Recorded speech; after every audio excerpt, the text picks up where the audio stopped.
নমস্কার বন্ধুরা, আমি পামেলা। আজকে এসেছি এই বৃষ্টির ওয়েদারেতে এরকম একটি গরম গরম চপ রেসিপি নিয়ে। এই বৃষ্টির সময়তে এই রকম কিন্তু তেলে ভাজা গরম গরম বাড়িতে বসে বানাতে কিন্তু খুব ভালো লাগে, আর চা দিয়ে খেতেও কিন্তু খুব সুন্দর লাগে।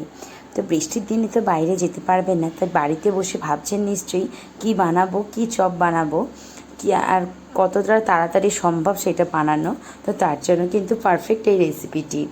এই রেসিপিটি করার জন্য প্রথমে নিয়ে নিতে হবে কিন্তু 4টে ডিম। 4টে ডিম ভালো করে আমি সেদ্ধ করে নেবেন।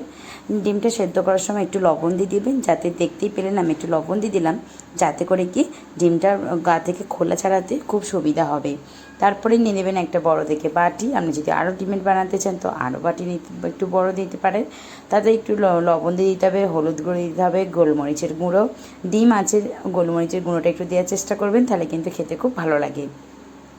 তারপরে একটুখানি দিয়ে দিলাম জিরে গুঁড়ো, এই যে দেখতে পাচ্ছেন একটুখানি জিরে গুঁড়ো দিয়ে দিচ্ছি। সামান্য দিয়ে দেবো ধনিয়া গুঁড়ো। এই ডিমের চপ রেসিপিটি এই যে এখন বৃষ্টি হচ্ছে, বৃষ্টির দিনে কিন্তু দারুণ লাগবে।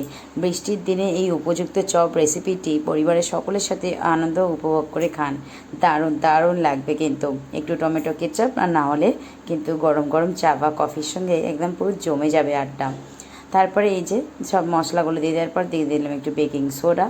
তারপরে সোডা দিয়ে দেওয়ার পরে একটুখানি গুঁড়ো মশলার সাথে বেসনটা মিক্স করে নিয়ে তারপর দিয়ে দিলাম একটু লঙ্কার গুঁড়ো। একটু লঙ্কার গুঁড়ো দিয়ে দিলাম, তাহলে কিন্তু একটু স্পাইসি ব্যাপারটা আসবে, তার জন্য কিন্তু খেতে কিন্তু মাস্ত লাগবে একদম। আপনাদের যদি বাচ্চারা বাড়িতে বেশি থাকে, তার লঙ্কার গুঁড়ো না যদি খেতে পারে তো অ্যাভয়েড করতে পারেন। গোলমরিচের গুঁড়োটা দেবেন, ওটা কিন্তু খাওয়া কিন্তু এমনিতেই খুব ভালো। লঙ্কার গুঁড়োটা স্কিপ করতেই পারেন যদি ঝাল না পছন্দ করেন। একটু দিয়ে দিলাম কিন্তু রসুন বাটা। দিয়ে দেওয়ার পরেই কিন্তু এগুলোকে ভালো করে সব গুঁড়ো মশলার সঙ্গে অল্প জল দিয়ে মিক্স করে নিলাম। এরপর কিন্তু অল্প অল্প জল দিয়ে মিক্স করব। একদম কিন্তু বেশি জল একেবারে ঢেলে দেবেন না, তাহলে কিন্তু বেশি একদম পুরো পাতলা হয়ে যাবে, আবার কিন্তু আপনাকে সমস্ত কিছু মানে পুনরায় অ্যাড করতে লাগবে। তো অত ঝামেলার দরকার নেই, আমরা তো যেহেতু ঝটপট করে একদম খুব সহজে বানাবো চটপট করে।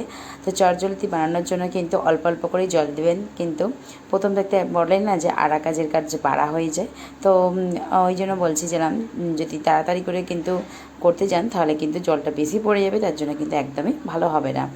আর এই রকমই কিন্তু মুচমুচে চপ রেসিপি কিন্তু আপনি পাবেন না খেতে।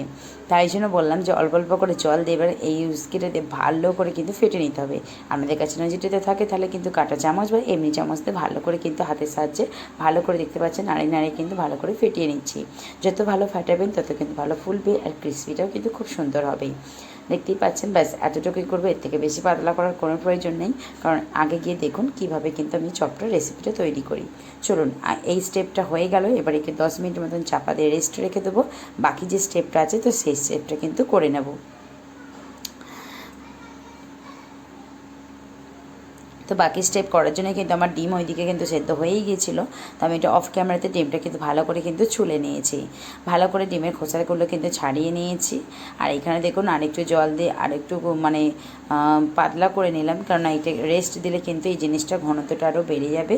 তার জন্য কিন্তু এইরকম করে নিলাম, আপনাদেরকে দেখালাম যে ঠিক কতটা কিন্তু পাতলা, আপনারা নিশ্চয় থেকে বুঝতেই পারলেন।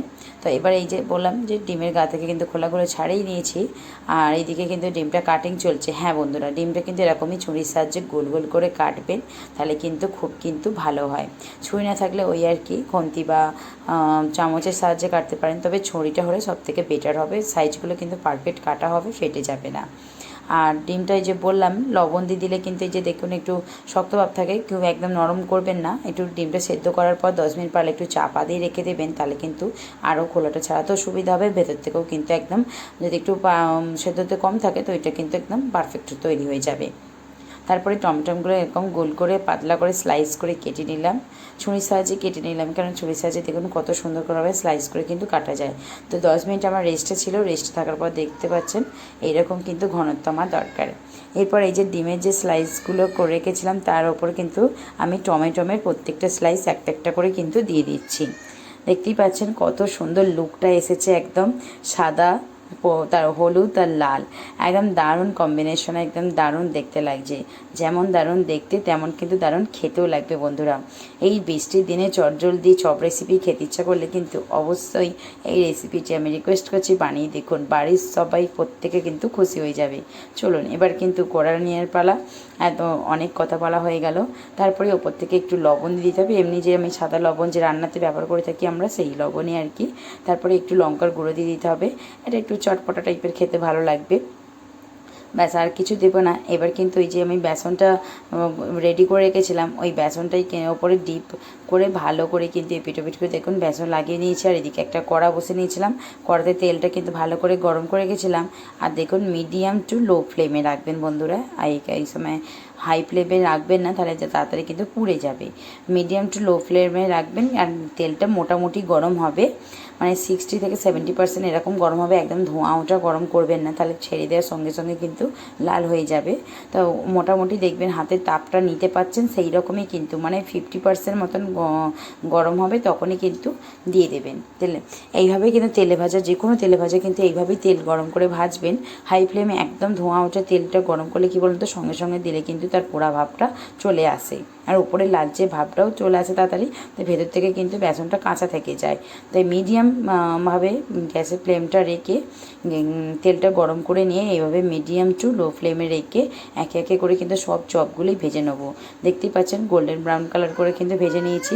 বেশি এর থেকে কিন্তু পোড়া কালার করব না, মানে বেশি এর থেকে লাল করে একটা কালারটা যখন ঠান্ডা হয়ে যাবে তখন পোড়া পোড়া লাগবে, তো বেশি করব না, এতটাই যথেষ্ট। দেখতেই পেলেন মোটামুটি একদম চপ একদম পুরো ভাজার যেমন কালার হয় তো সেই রকম ভাজে করে নেওয়া হয়েছে। এবার এই যে ঠান্ডা হয়ে গেছে, মানে ঠান্ডা বলতে কি ওখান থেকে নিয়ে চলে আসা হয়েছে, একটু হালকা ঠান্ডা হয়েছে। এবার ওপর থেকে খাওয়ার জন্য একদম মানে পারফেক্ট ঠান্ডাটা আর কি। তো গরম গরম চপই তো বেশি ভালো লাগে, অতিরিক্ত গরম হলে আবার ঠোঁট পুড়ে যাবে, তাই একটুখানি ঠান্ডা মতন করে নিয়েই চলে এলাম কিন্তু ওপর থেকে বিট লবণ ছড়িয়ে। এই যে আমাদের দাদাভাই কিন্তু ওকে বললাম আমি ক্যামেরা ধরছি, তুমি একটুখানি ভেঙে দেখাও যে ভেতরের লুকটা খালি কেমন লাগছে, এত সুন্দর লাগছে। আর ওপরে ক্রিস্পিটা দেখেই বুঝতে পারছেন। তো